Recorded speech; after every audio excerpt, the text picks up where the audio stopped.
A statement by President William Ruto criticizing Standard Media Group has sparked debate across the country, with many Kenyans drawing comparisons between his current remarks and comments he made earlier in defense of media freedom.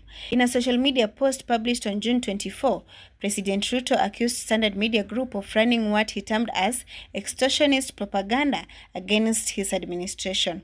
The president specifically challenged the media house over its critical headlines and coverage of his government, insisting that attempts to pressure or blackmail him would not succeed. The remarks came just days after KTN aired a special feature examining what it described as unfulfilled government promises and stalled projects under the Kenya Kwanza administration. Simu utakuwa unapiga free of charge, simu haitakuwa inakatika kwa sababu sasa tutakuwa tumedeploy internet. Kila chief in the next 6 months atakuwa na tablet.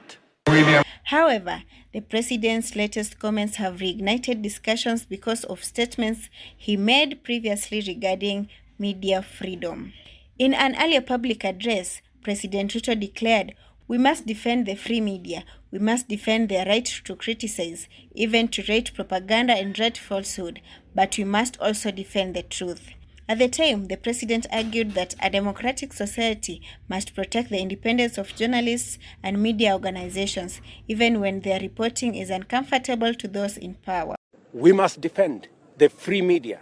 We must defend their right to criticize, to say whatever it is that they want to say, even to write propaganda, even to say the wrong things, even to write falsehood.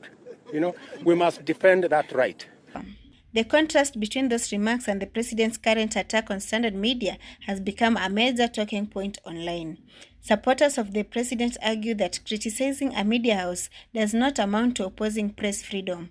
They say leaders also have a right to challenge reporting they believe is unfair, inaccurate, or politically motivated.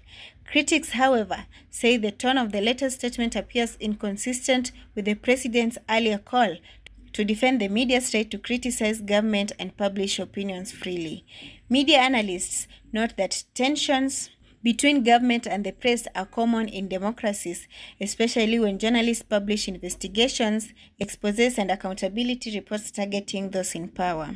Interestingly, as the debate grows, many Kenyans have revisited President Ruto's own words on media freedom. Whether the latest dispute represents legitimate criticism of media coverage or a contradiction of the president's earlier position on press freedom remains a matter of public debate. What is certain that the discussion has once again placed relationship between government and the media under the national spotlight.